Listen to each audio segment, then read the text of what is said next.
one that's timely and well needed. So thank you for joining us. And we'll be right back with the start in just a moment.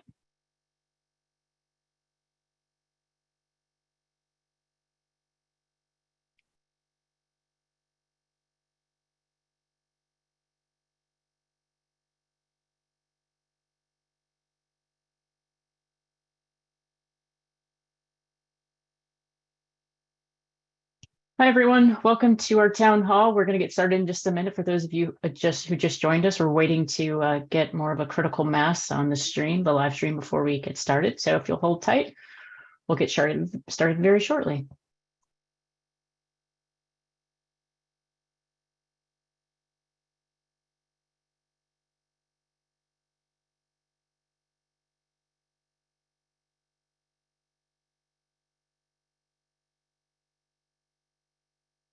Okay. Well, welcome to today's town hall. Today we're going to have a town hall called the ERA Factor: Reproductive Rights, Health, and Justice. Thank you for joining us for this very important discussion and what we hope will be an informative event.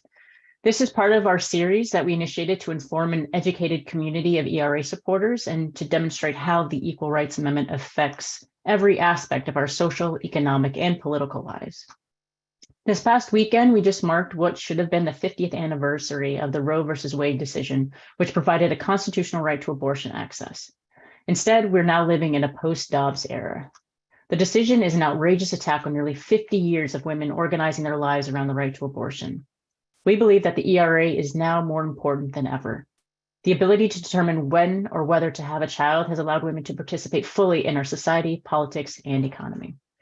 But before we get started, just want to share some quick housekeeping notes. If you're having sound issues on Eventbrite, please click on the Zoom logo to watch directly from Zoom. We are also live streaming this discussion on our YouTube and Facebook pages, so you can grab those links. We'll put them in the chat. And we have enabled closed captioning for viewers here on Zoom. You can turn on captions by clicking Show Subtitle under More options on your screen. If you have any questions for the speakers, please put them in the Q&A panel. We'll save time at the end of the discussion today for those questions. And we know that we don't yet have constitutional equality. It's all of our job to educate the American public on the need for the Equal Rights Amendment and how we can get it across the finish line. That's where you come in. After this town hall, make sure to talk about the ERA with your friends and networks and tell them how important it is that we get sex equality into the Constitution. We need the ERA now more than ever. So now let's get started. I'll begin by thanking and introducing our esteemed panel of experts. First up, we have Leila Abou-Falzi. She is the Director of Federal Reproductive Rights at the National Women's Law Center. Leila works on a range of issues involving the protection and expansion of reproductive rights at the federal level. Before joining the National Women's Law Center in 2011, she was a senior associate at WilmerHale in Washington, D.C. From 2016 to 2018, she was a teaching fellow at Georgetown University Law Center, returning to the National Women's Law Center after completing the fellowship. Leila is a graduate of Emory University and Georgetown University Law Center. Leila, thank you for joining us. David Cohen is a professor of law at Drexel University's Klein School of Law, where he teaches constitutional law, sex discrimination and the law, and reproductive rights and justice. He's a co-author of 2 books about abortion: Living in the Crosshairs, The Untold Stories of Anti-Abortion Terrorism, and Obstacle Course, The Everyday Struggle to Get an Abortion in America. He is on the board of the Abortion Care Network and works with the Women's Law Project, representing abortion providers in Pennsylvania in various legal matters. With his current co-authors, he has spearheaded the movement of abortion-supportive states to adopt shield provisions, laws that protect abortion providers and patients from anti-abortion state efforts to punish them. With us also, we have thank you, David. With us also, we have Marcella Howell. She is the founder and president, CEO of the In Our Own Voice, National Black Women's Reproductive Justice Agenda, a national state partnership with the goal of lifting up the voices of Black women leaders on issues that impact their lives and the lives of their families. Marcella is the author of Walk in My Shoes, a Black activist guide to surviving the women's movement, a collection of inspirational essays to help young Black women navigate the women's movement and empower them to become leaders in the fight for reproductive justice. Marcella, thank you for joining us today. So today our experts will help us explore the connection between the Equal Rights Amendment and the right to personal bodily autonomy, the right to have children or not, to parent children in safe and sustainable communities, including access to healthcare for pregnant and newly parenting persons. To move us into our discussion, let's get rolling with Marcella. As an architect of the reproductive justice movement, what does reproductive justice mean, and why is this framing important? Well, reproductive justice is the human right to control our bodies, our sexuality, our gender, our work, our reproduction. It's a right that can only be achieved when all women and girls have the complete economic, social, and political power and resources to make decisions about our bodies, our families, and our communities in all areas of our lives. It is grounded in a human rights framework and in Black feminist theory.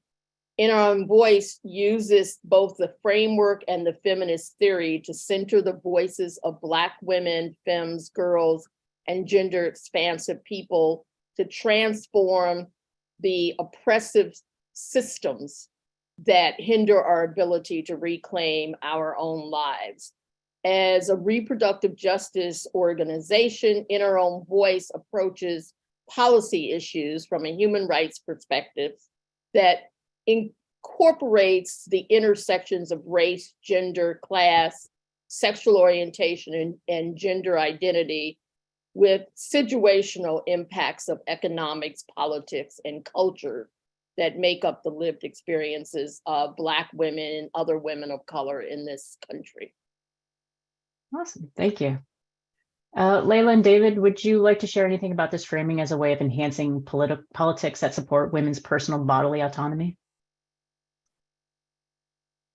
Sure. Thank you for having me, and always just a deep thank you to Marcella for always leading so clearly and speaking so clearly about what truly lays ahead of us in terms of not only restoring rights, but making sure some of the rights that we've had for a while, people actually get to fully experience them, which our history in the US is one where not everybody has.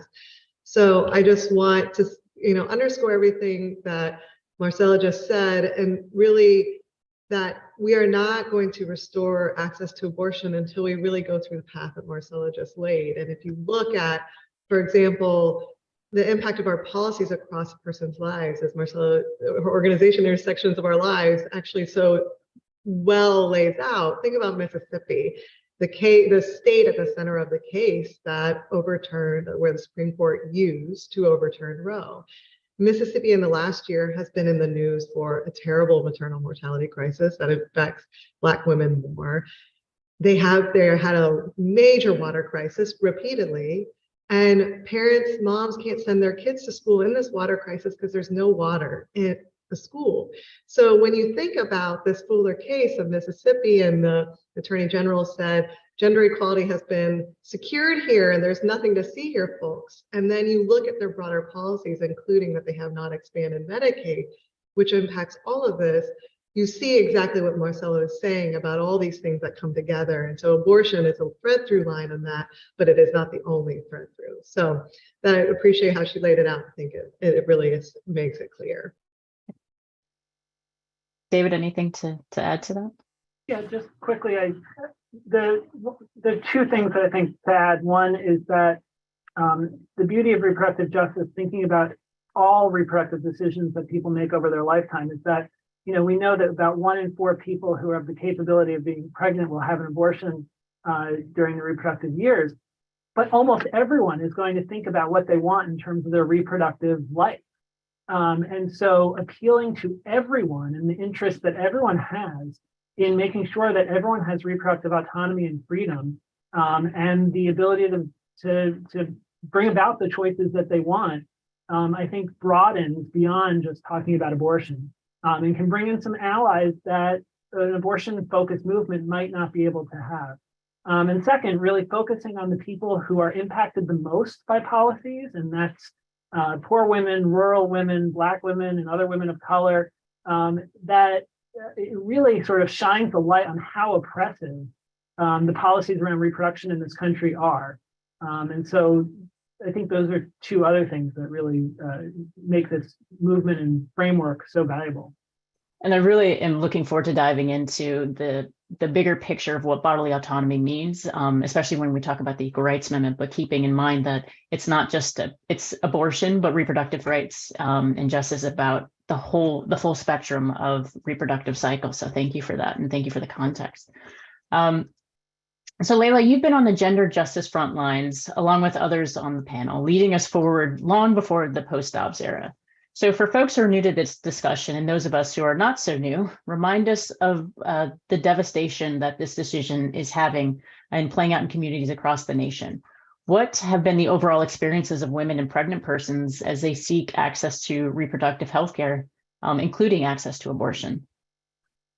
Yeah, thank you for this. I'm sure many of you have been following the news, and you can't really overstate how bad things are.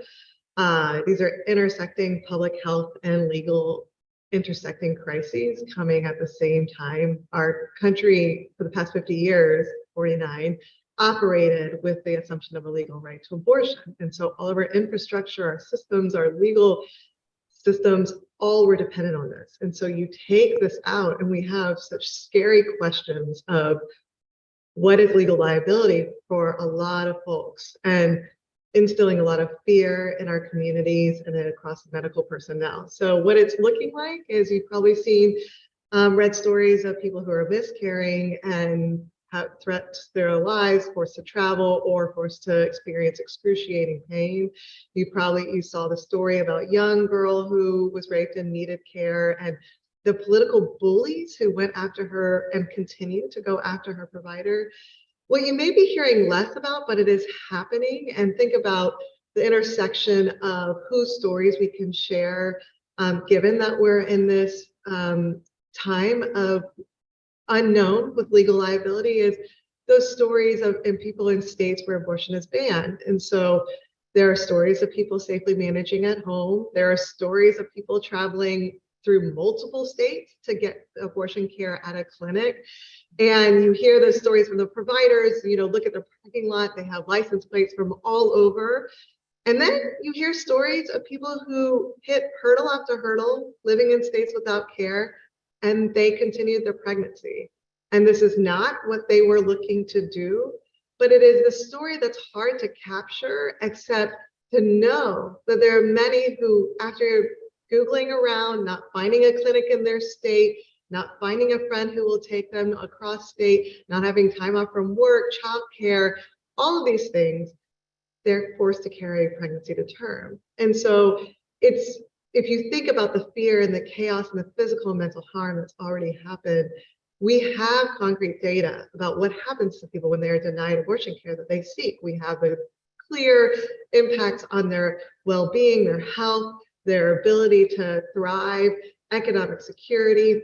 We have the research, we have the science, but really all that reflects what is so innate to people, is that the person knows best what's going to happen to them, and that's why they're seeking care. And when we deny that, the things that are obvious that will happen. So it is really dark, but really want to emphasize that communities are showing up for each other. Abortion funds, abortion clinics, they're showing up every day, and it's really been critical, but it is a public health disaster. One of the things I like to remind people is the counter side of the abortion argument is forced pregnancy. Like, we don't like to talk about forced pregnancy, but especially as a Black woman, realizing the history behind that, the history behind the sexual violence that usually occurs with that. And that just adds another layer that I don't think many people really think about outside of this space. So just keeping that in mind, I think is very valuable, because it just frames the issue in a very, very different way when we talk about the ability to make your own decisions for yourself and your family. Marcella, what do you see in your experience working with folks in our Own Voice network?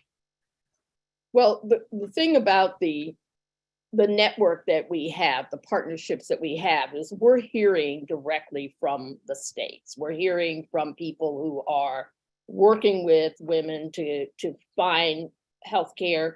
And many of those states are in the South, where abortion is being banned. We have a partner in Louisiana, we have a partner in Georgia and Texas. And they literally, it's not just trying to help women to find access to healthcare, but it's also, if they are advocacy organizations, this level of fear about what their legal liability will be. Yeah. If they actually help. In Texas, especially, Texas has this law that basically says anyone can sue anyone if they think that they contributed to helping someone get an abortion. So if you are an abortion fund, you have to worry about whether or not a phone call that you receive asking for funds to go to another state is being monitored, whether or not you're going to all of a sudden face somebody suing you, even if you haven't done anything yet. You run under that. You worry about what happens if you help somebody, if you drive someone to another state, what kind of liability do you face? The reality is that parents who talk to their children about abortion could be in jeopardy. A minister that is consulted by someone trying to decide whether they want to terminate a pregnancy could be impacted by someone suing them. I mean, the law is so onerous that it really is having a chilling effect on people, not just people who are concerned about where they should go, but anyone who thinks about helping them make that decision or consulting with them or a friend. People have been put into these positions by these laws, which are just outrageous. And as you mentioned, this idea of bodily autonomy, especially for Black women who have faced, slavery, Jim Crow, the welfare system, monitoring what they do with their bodies, how they build their families. That's the history in this country. And so reproductive justice is about that, saying that I, as a human being, should have the right to make these decisions. And these laws that we're seeing being passed throughout these states basically say, no, you don't. You don't have that right. And they only impact people who can give birth. And that's a big problem. And one of the things I'd like to point out is that the Texas law is actually based on the fugitive slave law. So if you want to look at the history right there, that shows you where you're coming from, and that gives a whole nother lens to the work. And you're absolutely right. Like who benefits from forced pregnancy? The same people who did when we were slaves, right? Who benefits from the ability to have bodily autonomy? And it's not people who would actually have power in this country, and that's intentional. So all of this is intentional. None of this is by accident, right? We didn't get here 50 years later by accident. This was all very intentional, and we'll get into that, especially since, as you mentioned, the states that have the most pernicious laws are also the states where there's the highest maternal mortality for Black and brown women. That's not a coincidence. It all plays in together, and I know we'll get into that a little bit deeper later.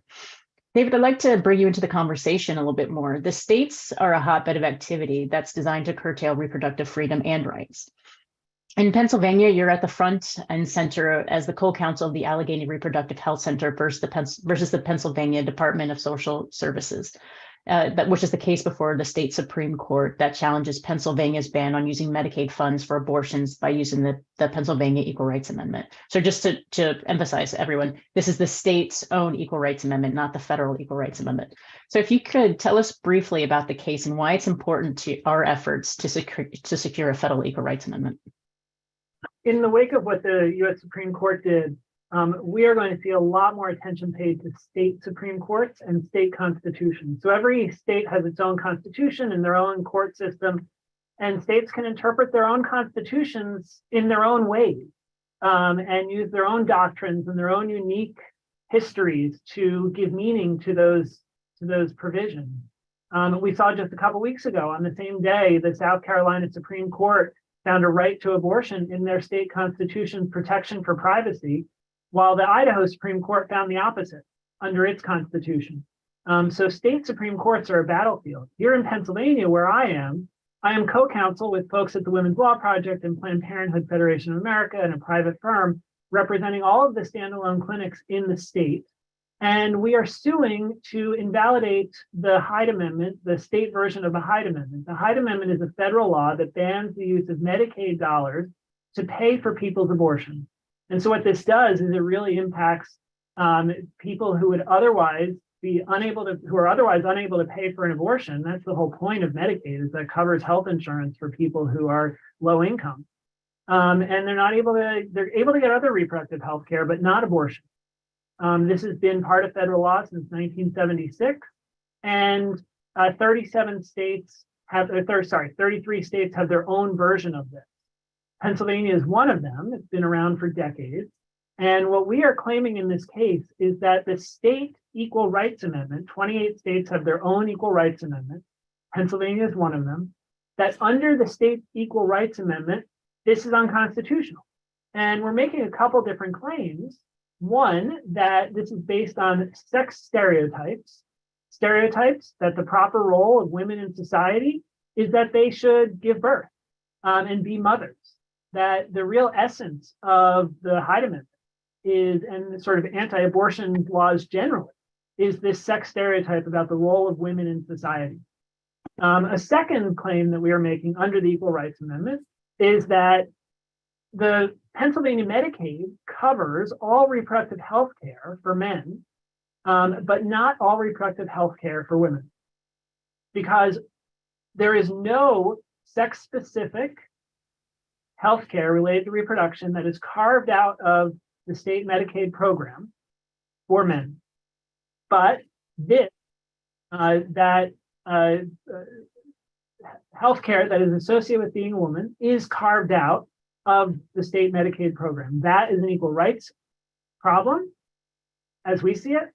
And so that's part of our argument. We have other arguments too under other parts of the Pennsylvania Constitution that the Medicaid ban approves of one exercise of a fundamental right, carrying a pregnancy to term, deciding you want a kid, but harms another exercise of a fundamental right because it penalizes someone who chooses to have an abortion. That should be unconstitutional. That's another aspect of it that's unconstitutional. We have to overturn a 1985 case that was decided by the same Supreme Court. And so we lost in the lower courts. We knew we would because they had to follow that case. We argued the case before the Pennsylvania Supreme Court in October, and we expect a decision anywhere from tomorrow to the end of the year. We don't know these things. They don't tell you. It's not like the US Supreme Court where you know that all cases will be decided by the end of June. Usually state Supreme Courts are more like the Wild West and you have no idea what they're going to do, when they're going to do it. So we are holding our breath every day to see when we find out. And we are optimistic, although certainly we have no guarantee that we are going to win. And importantly, like the South Carolina case, like the Idaho case, whatever the Pennsylvania Supreme Court does cannot be appealed to the US Supreme Court. When a state Supreme Court rules based on its constitution, it cannot be appealed to the US Supreme Court. So we don't have to worry about the court that decided Dobbs. All we have to worry about are the justices in Pennsylvania interpreting Pennsylvania law. I think that's a really important reminder because as everyone who's on this call probably can attest to, this Supreme Court would not uphold any affirming decision. So thank you, Pennsylvania. And I hope we're going to we're keeping a close eye on it because it has so many implications for what could be done at the federal level. I just want to underline the hypocrisy of the fact that you can use Medicaid to pay for all male reproductive services, but not for services for pregnant people. So that's just hypocrisy in our laws. So thank you for that. We are now going to move on to Congresswoman Judy Chu. Unfortunately, she's unable to join us in person due to the tragic shooting in her district. She's in district right now, working with her constituents. And but we're excited to have remarks that she prepared for us. She represents California's 28th district, which includes Pasadena and the West San Gabriel Valley of Southern California. She currently serves on the powerful House Ways and Means Committee, the House Small Business Committee, as well as the House Budget Committee. Congresswoman Chu is the lead sponsor of the Women's Health Protection Act. Congresswoman Chu has served as a local and state elected official, including as a school board and city council member, the 3 times elected mayor to Monterey Park City Council, in the California State Assembly and as a member of the State Board of Equalization. In 2009, she became the first Chinese American woman elected to Congress in history. Congresswoman Chu is going to share more information on the importance of legislation to protect reproductive health access and what that looks like in the 118th Congress.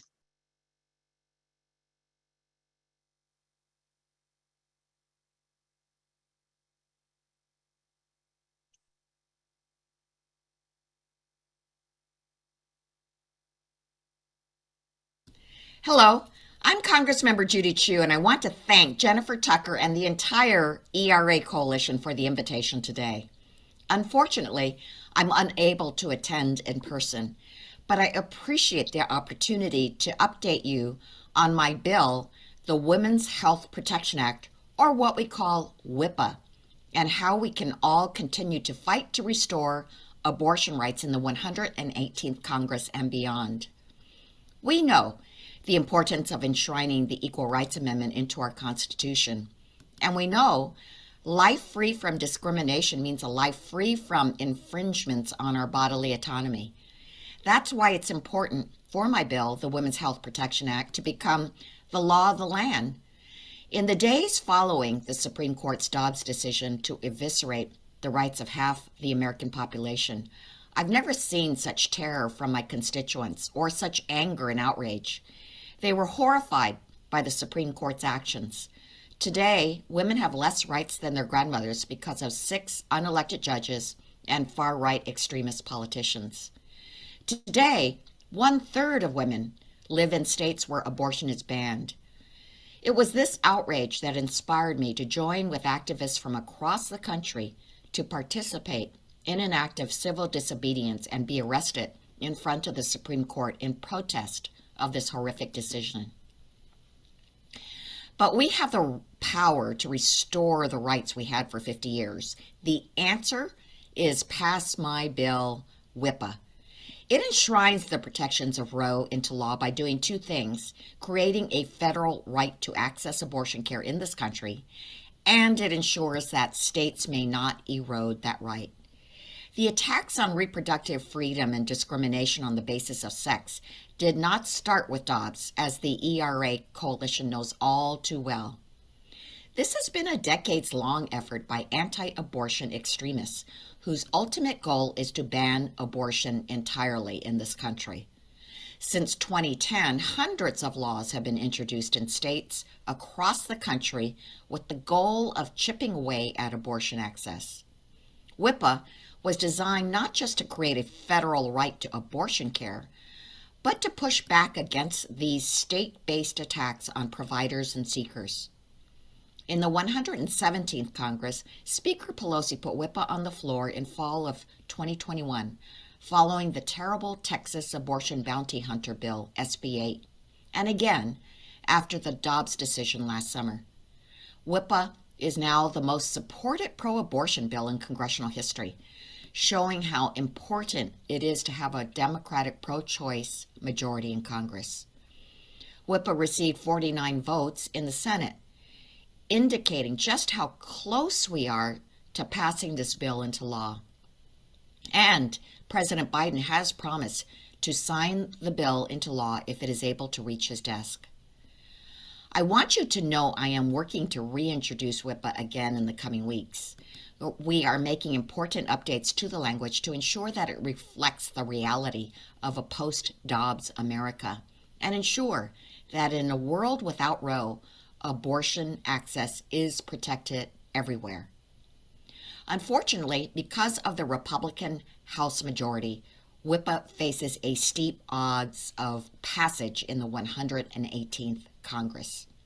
Distressingly, even after Dobbs, restricting abortion rights remains one of the primary legislative goals for the Republican House majority. In their first legislative week of the new Congress, Republican leadership brought not 1 but 2 anti-abortion bills to the floor. Let's be clear. Republicans' ultimate goal is to institute a national abortion ban in every state, and these bills were just the first of their many legislative vehicles that will pave the way.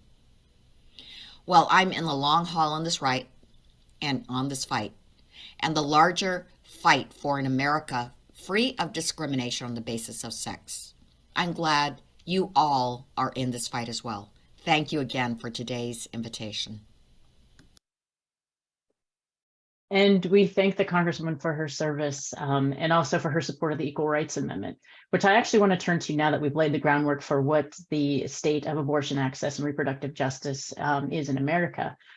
So I'll open this up to the panel. In your opinion, how do you think having the Equal Rights Amendment in the US Constitution will change the experiences of women and pregnant people who are trying to access reproductive health care and services, including abortion, contraceptives, and maternal health care? If so, how? And Layla, I'll bring you back into this if you want to kick us off with that question. Sure, Marcella, do you want? I saw you come Oh, off. Marcella took herself. Yeah, go ahead, You wanna Marcella. go? I unmuted myself because I thought that question you asked was a great segue from something that David Yeah. was saying. The Equal Rights Amendment is about human rights. Mhm. It is in its own iteration, it is part of what reproductive justice groups see as a much more equitable treatment for people of color. The reality is, David mentioned the Hyde Amendment. I mean, the Supreme Court decided on Roe in 1973, and 3 years later, the Congress implemented an amendment to its appropriation bills that essentially said, sure, women who can pay for this can get abortions, but women who rely on Medicaid can't. And, Henry Hyde's whole thing was, I really wanted to ban abortion for all women, but I took a hit at the ones that I could impact, which of course were poor women. And that was basically women of color. And that Hyde Amendment has been placed on funding bills every single year since 1973, including this year. And so for certain women, and the reason why reproductive justice was developed and coined is because Black women did not see Roe v. Wade as the ceiling. It was the floor. There were so many other things that were putting up barriers to them accessing abortion services. And so the Equal Rights Amendment would help to ease that, because it is based on a human rights perspective. And in saying that, you put something in the Constitution, the state constitutions will have the final say, not the Supreme Court. Yes, women or people who have means, people who have wealth will always find a way to exercise their right to an abortion. I mean, let's just face it.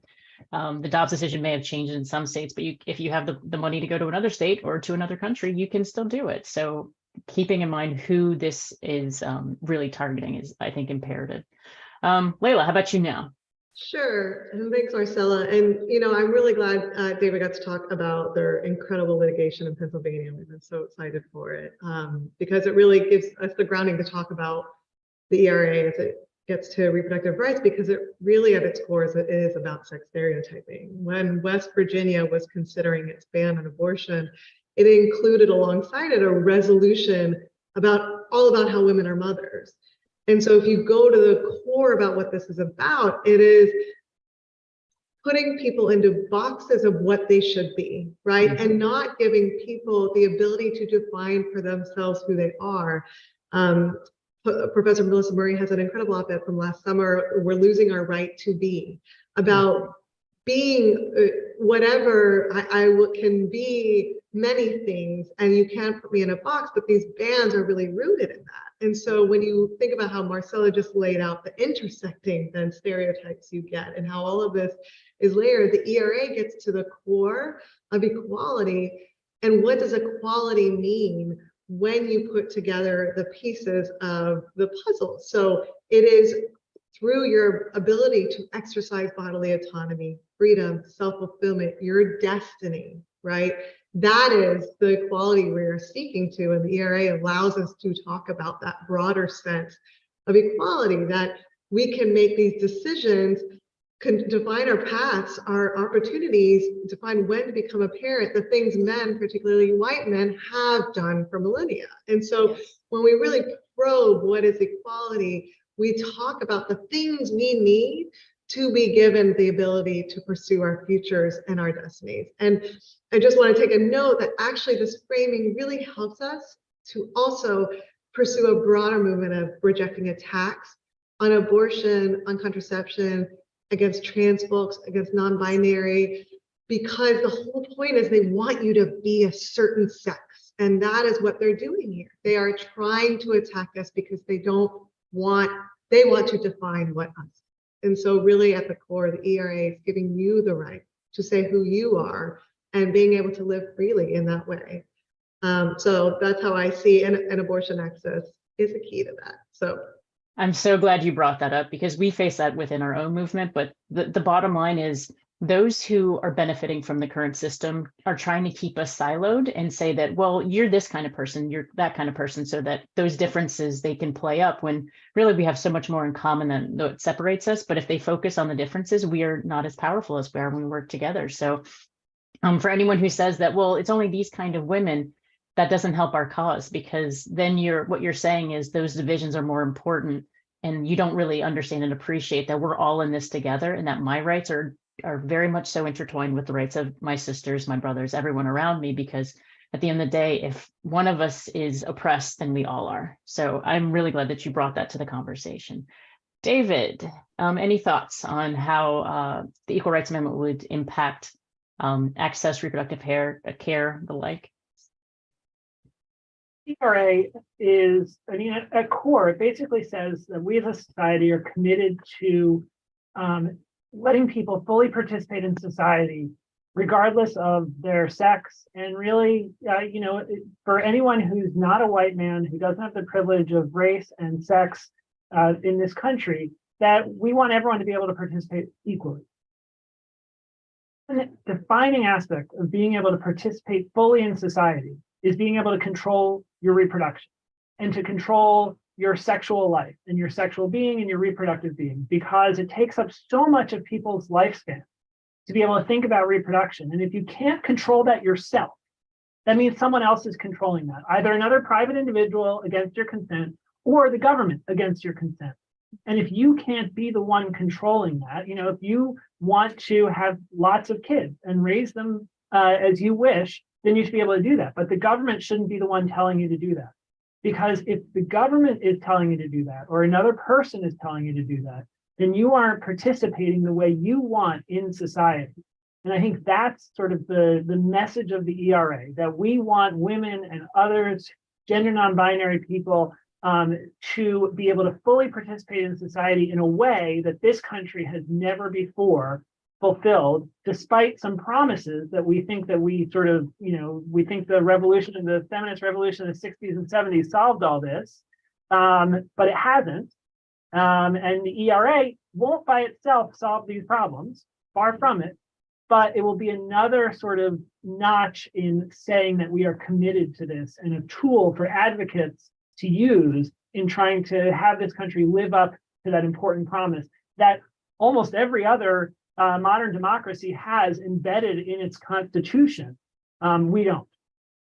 Yeah, and let's not forget who the Constitution was written for and by. It wasn't me, Marcella. It wasn't you, Layla. It wasn't you, David. It might have been you. I don't know. But we have to keep in mind that context, that in order for us to have our rights, we can't take for granted the ones that we currently do. Voting rights being one, bodily autonomy being another. And discrimination across the board. So thank you for reminding us of the importance of our laws are the foundation for the situation we're in. And in order to change them, we need to change our laws. And the Equal Rights Amendment is one powerful step to doing that. So David, I'll stay with you for a moment. So you're involved in a movement to assist states in adopting shield provisions or laws that protect abortion providers and patients from anti-abortion state efforts to punish them. What states have you had the most success, and why do you attribute that? What do you attribute that success to? In the wake of Dobbs, there's been a lot of attention paid to the way that a bunch of states, right now we're at 14 states that have banned abortion. Another 7 states have abortion bans on the books that have been put on hold by their state courts and may come into being soon. there's been a lot of attention rightfully paid to what's happening in those states. But other states that are that support abortion rights and support reproductive justice are fighting back. And they're saying, we're going to do the best we can to enhance abortion access in our states by funding abortion providers, by funding abortion travelers, by getting rid of barriers that exist. Even some of the most liberal states still have barriers on the books to make it harder to access an abortion. We're going to get rid of those. And in particular for shield laws, we are going to make sure that providers and supporters and helpers who help those traveling into the states where abortion remains legal, that they are going to be legally protected as much as the state can. They're going to protect them from any of the pernicious efforts of the anti-abortion states. Because unfortunately, we are going to see states like Texas and Oklahoma try to stop their patients, their citizens, from traveling through a variety of means, and that could bring in abortion providers and helpers in, say, Illinois. They could try to they might be prosecuted or sued, and so shield laws prevent those out-of-state actions from stopping people traveling. We've seen these enacted already in 7 states: Massachusetts, New York, Connecticut, Delaware, New Jersey, Illinois, and California. Vermont, Washington, and Colorado are considering these bills. And it's really their very clear message that we are supporting people who provide abortions in our state and those who travel to our state to get the care that they should be able to get in their home state. But if they're going to come to our state, we are going to try to protect them as much as we can. Wonderful. Thank you for that work.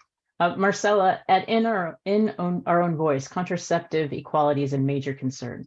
Can you tell us what contraceptive equity is a major concern? Can you tell us what contraceptive equity is and why it's a major focus of your organization? Sure. The reality is that accessing contraceptives has never been easy. And one of the things that we've done at our organization is we've done focus groups and polling, asking people about their experiences in getting contraception, what kind they've used, what kind of experience they've had going in. And what we found is people will always say, well, number one, Black women have gone through a number of different kinds of contraceptions, contraceptive methods. And what they find is, what they'll say to us is, I went in for looking for birth control pills and I came out with an IUD. Or I went in looking for birth control and I came out with a shot. Because people don't listen to them. They'll go in and say, this is what I want, and then they'll be talked into something else without being told why they should have that something else. And very often what happens is healthcare professionals will make assumptions about them. They'll come in and they'll ask them how many kids they have. And this also goes to something that David said. Person will say, well, I have 3. And they'll go, well, you have 3 kids and you're only in your 20s. Maybe you should have, and they'll give them a prescription of what they should be taking. And without asking whether or not this is something they've decided that they really want to have. I want to have 5 kids. I want to have them close together so that, there's not ages apart and they have brothers and sisters. Or they'll say, well, I can't take this kind of thing. And this is how for Black women and women who were living in Puerto Rico, this is how we ended up having experiments of contraceptives, that people just tried them out before they used them for a larger population, which was predominantly white women. So we were always the experiment. And so what contraceptive equity means is not only having access, but having full information. So again, it goes to bodily autonomy. It's called, they need to explain to you all the pros and cons of every form of contraception so that you can make your own decision. And once you've made your own decision, they should respect that decision that you've made. That's what contraceptive equity is about. And that's why we really push it so much, is that we want to make sure that healthcare providers are listening to the clients who come into their offices and understand what they want, not necessarily what the healthcare professional thinks they need. And so it is, again, a question of reproductive justice and bodily autonomy. So if I can just share a quick anecdote. So my grandmother gave birth to her children in the Bronx in an era wherein she had 3 kids in very close succession in her 20s. And after the fourth child, she wasn't able to have kids anymore. And we don't know whether or not she chose to be sterile or if the doctor made that decision for her because he thought it was the right thing to do. And she's not alone in that having that decision made for her. So this is not something new. It's something we've been dealing with as a community. And I think more people need to speak truth to that because. And it still exists today. It does. Yeah. And it's just. We're still not listening to. So I just wanted to bring that up because I mean, that's a personal story in my family that I didn't learn until I was, my later years, but still like, this is something that we need to have more conversations around. Layla, David, do you want to chime in? I can just say one thing, all you just said, I don't need to repeat, but go back to something that Marcella said very early on, that this all relates to our national narrative about these healthcare items and healthcare services, and that, the barriers to contraception are there and they're increasing because they're under attack. And so let's not think that the right to birth control is not also under threat. It is. And, we are shocked at what happened last summer. A district judge in Texas could take away medication abortion off the market in a few short weeks. You could lose the right to birth control. So take nothing for granted, but part of the work that folks in our movement do too is to make sure that we are positively and with forward-looking values talking about these needs, that abortion is healthcare, that abortion is normal, that birth control is healthcare, and that you can use many different types. You could go off birth control. And so what I just want to say about how a conversation about equality can really drive that is that who is controlling the narrative of what we need and what we speak, and that if you think about the restrictions that have been on healthcare over the years, there's restrictions on women's healthcare in a way that it is rooted truly in these paternalistic views about us. And so when we talk about what our needs are, I just saw a whole thread on maternal, like your delivery stories. They're not rosy. We each have a story to tell. And for so long, people haven't been able to tell the story. So just like you shared, Zakiya, like you have a story that they weren't sharing. And there's so much stigma and shame attached to it. And so part of the movement forward is to tear this down and be like, this is my life. Like, I don't care what your judgment is. This is what it is. And that's a piece of the pie of moving forward too. So when you said that contraception is under attack, Justice Thomas's concurring opinion laid that out very clearly for us. And David, I don't know if you want to touch on that, but he did say what's next. And so it's up to us to defend against it. David? Yeah, I mean, the main opinion in Dobbs really sort of said this opinion is just about abortion, but it explicitly said that, but the logic throughout the opinion was much broader. It was about anything related to personal autonomy, personal bodily autonomy. And Justice Thomas, who I disagree with on almost everything, I thought at least he was being honest in his separate opinion. He said, look, this opinion that was written by my colleague that I signed on to, actually, it would mean we would get rid of all of these other rights related to birth control, related to marriage, related to interracial marriage, same-sex marriage, other bodily autonomy rights. So let's do it. And so to his credit, he was at least laying his cards on the table and being honest about it, whereas the rest of the majority, they were really being incredibly dishonest, gaslighting by saying, hey, here's all the ways that we're going to get rid of personal rights to abortion in the Constitution that have to do with everything else, but it's just about abortion. They were completely lying about that. And Justice Thomas, they probably weren't happy that he wrote that because they wanted to hide behind what they were doing. But he shined a light on it, and we're seeing it with what Leila said. The attacks on birth control are here already. The judge in Texas last month, the same one who's hearing the mifepristone case that Leila talked about, the judge in Texas last month said that Title X healthcare providers cannot provide birth control to minors without the consent of their parents. For decades, Title X clinics have been providing confidential birth control to minors. It's the main way that minors are able to get birth control. And this judge said, no, that violates parents' rights. And so in Texas now, minors can't access confidential birth control at Title X clinics.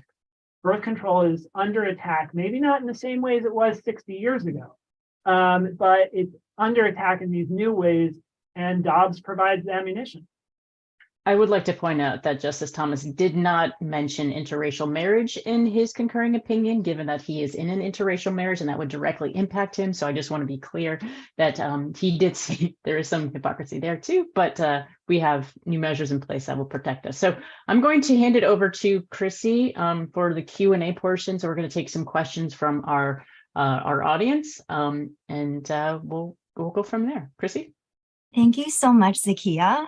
We have quite a few. Our first question is from Chris. He asks, who are the elected figures that we need to contact to get this as law?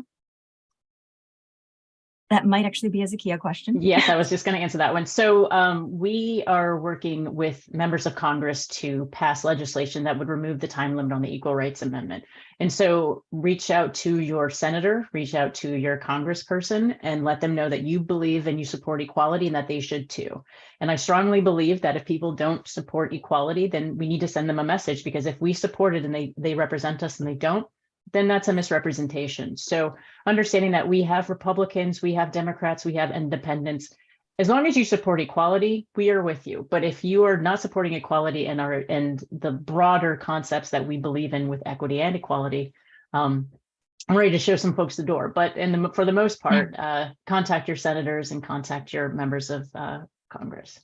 Can I chime in with one more idea, which is that in particular, the senators have a unique role in confirming the U.S. archivist. The archivist is an obscure position within the federal government, but they have a major role in publishing amendments to the U.S. Constitution. President Biden, the archivist who had been nominated by President Obama, retired last year. And there's a nominee, Colleen Shogan, who's on the floor right now as a nominee. And she could get through the Senate. And if they confirm her and there's pressure put on her and President Biden, she could issue a very powerful statement that the ERA, as ratified by 38 states, is already a part of the Constitution. It doesn't mean the courts would have to follow it, but it would be a powerful step. And so she remains unconfirmed. It should be a priority of the Democratic Senate to confirm her, and then pressure put on a president who supports the ERA to have the archivist that he nominates recognize the ERA as part of the Constitution. Thank you. Chrissy, next question. That'll do it. We have more statement, I think, than a question, but I mean, I think it's rhetorical. Are the courts going to take care of these children that were not wanted because the mother was unable to get an abortion? And then she shares her own abortion story from 35 years ago. If you live in the South and if your life is in danger and you don't get an abortion, our governor says, too bad, you have to die, no abortion, no way. So just sharing that. We have a question from Monica. Would the current USSC even recognize a right to abortion under a federal ERA? I would say no, but David, you being the David and Leila, I think you guys might want to chime in there. David, I don't think you want, we can both answer. I mean, I think that goes to the broader point I made about the work here is not just the legal, it is the narrative work. And it is the work of changing this country more at large about what it means to be an equal participant. And so maybe the court as it is lined up now is not prepared to do that because we saw how they used personal beliefs to make that decision last summer, not actually rooted in history as much as Alito tried to cherry pick that. But it allows us to have a conversation about what equality means like we've had today. And so if you're having that active, ongoing conversation, you could really start poking holes into the assumptions and stereotypes. And not having laws be the way they are just because they've been this way. And so it allows us to dream, and a court can follow along. But David, I'm curious. The Dobbs opinion included a paragraph about equality. There was a brief written by reproductive justice scholars, 3 law professors, who argued that the abortion right needs to be found under constitutional principles of equality. And Justice Alito's opinion sort of brushed that aside and said, no, it has nothing to do with equality. In 2 sentences. He responded to volumes and volumes of argument over years with 2 sentences. So no, I don't think this current Supreme Court would agree that the ERA protects the right to abortion, but I don't think that should stop anyone from making the argument, because it is absolutely essential that no one look at the Supreme Court and think it is fixed forever this way. It may take a long time for the court to change. I don't know, I can't see history, but it may change tomorrow. We have no idea. We need to be ready for that moment when opportunity strikes in our favor, and be ready with cases and issues to be heard by a more favorable Supreme Court when that comes. And again, that could come tomorrow, it could come in 10 years, it could come when in 50 years. But this court is going to change. And so it is, I think, misguided when we look at the court and think it is fixed forever against us. Great. You all have. Sorry. Go ahead, Chrissy. I was just going to say, several people in the chat have asked for David's email. I don't know if you're comfortable making it public, but we have someone who has offered to forward emails to you. Well, no, my email is public. I mean, I'm a professor, and the law school has my email address. You can go to Drexel's website, dsc39@drexel.edu. Anyone who wants it can find it. Thank you so much. We have a question from Allison McKinney, one of our coalition partners. What are the implications of the Dobbs decision rejecting advocates' argument that equal protection provides a constitutional basis for the right to abortion?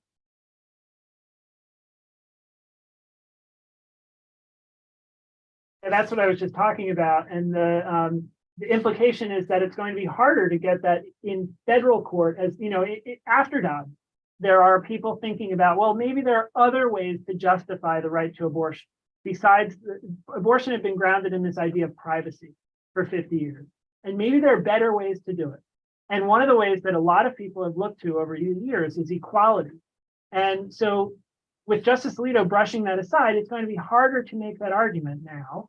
But he did it in a way that wasn't fully developed. In technical legal terms, we call it dicta. It's not necessary for the decision of the case. So you could still make that argument in the lower courts, but you can also make it as a future-looking thing. But it also, importantly, doesn't stop people from making that argument in the public opinion, in legislatures, and in state courts. And so I don't think just because Justice Alito had a 10th grader's understanding of equality in that paragraph that we should abandon this argument. It's still a really important argument in favor of reproductive rights and justice. David, I know some 10th graders who would give a much better understanding of equality than Justice Alito did. I just want to pop in and say, just to underscore, David said something in the beginning, state courts are weighing in. And there are beautiful quotes along the way in our history of recognizing access to abortion as central to equality, including our federal Supreme Court. But just, Ohio case the other day said, you're denied equal protection of law with respect to the fundamental right to privacy, procreation, bodily integrity. Like they packaged it all up. And so just because 5 justices, depending on how you count them, 5 to 6, said no, you should still be saying yes, because how equality is linked to your life. And so just to say that it is important to get out there, and we at the Law Center feel it is, we're not going to let them tell us that it's not. Well, we are coming at 4 o'clock, and I want to be mindful of everyone's time, but I do want to make sure that you're able to leave us with the last word of advice to our audience watching today. What do you think the audience's role should be in achieving sex equality and securing reproductive freedom? So what can people who are watching this take away to actually do to make sex equality and reproductive freedom real? David, you want to start there, and we'll end with Marcella? I'm going to go down the line. I think that probably most important thing is that our movement has been so focused on courts for so long, and that there's so many more avenues of change. By necessity now we have to look beyond the federal courts, but there's so many other avenues: legislative, administrative, public opinion, and so all of it needs to be part of the toolbox. And so people are frustrated about the U.S. Supreme Court. We share your frustration, absolutely, but there's so many other ways to make change, especially when you think locally. And so I urge people to do that. Layla? Yeah, you have to be a part of this to restore the right to abortion. It includes the many different ways that our democracy is being threatened, and showing up and talking and donating. All of that is central to the future, and you got to keep going. If you had energy a few years ago and found that energy waning, you got to find it again, because this is 30 to 50 year thing, and future generations are really relying on it. And so this is not just about a law, but all of everything that we are all engaged in. And as a lawyer, I think it's all important. Thank you. Marcella, I'll give you the last word. Well, I think people have to really concentrate on voting. And I don't mean just the president and federal races. I'm talking about at the state legislative level, at the local level, judges. There are things that people don't necessarily concentrate on when they go in to vote. They look at the top of tickets and then they go, okay, that's the only people I know, so that's who I'm voting for. We now know that looking at these laws that are coming out of these states, that state legislatures are essential. And right now, conservatives, people who are opposed to abortion rights, people who are opposed to voting rights, people who are opposed to life-affirming care for LGBTQ people, all of those things are coming out of state legislatures. And we need to be fighting to make sure that those issues are addressed at that level, that we are putting the right people in those offices. So that's what I'd say. I hate to say vote, because that's what everybody says, but I'm saying very specifically, vote in those state races and those local races. Well, you all have left us with a some very compelling thoughts that we should take with us into our communities. But unfortunately, that's all we have time for today. So thank you for your questions. Thank you to our panelists and speakers for their insight and responses. Layla Abfalzi is Director of the Federal Reproductive Rights at the National Women's Law Center. David Cohen is a professor of law at Drexel University's Klein School of Law. And Marcella Howell is the founder and president, CEO of In Our Own Voice, National Black Women's Reproductive Justice Agenda. Thank you all so very much for being with us. We hope to see you all again for our next conversation, where we'll have more discussions throughout the year as we honor the 100 years of work towards sex equality and talking about why it's so important now. Thank you again to our panelists, and everyone, have a wonderful day.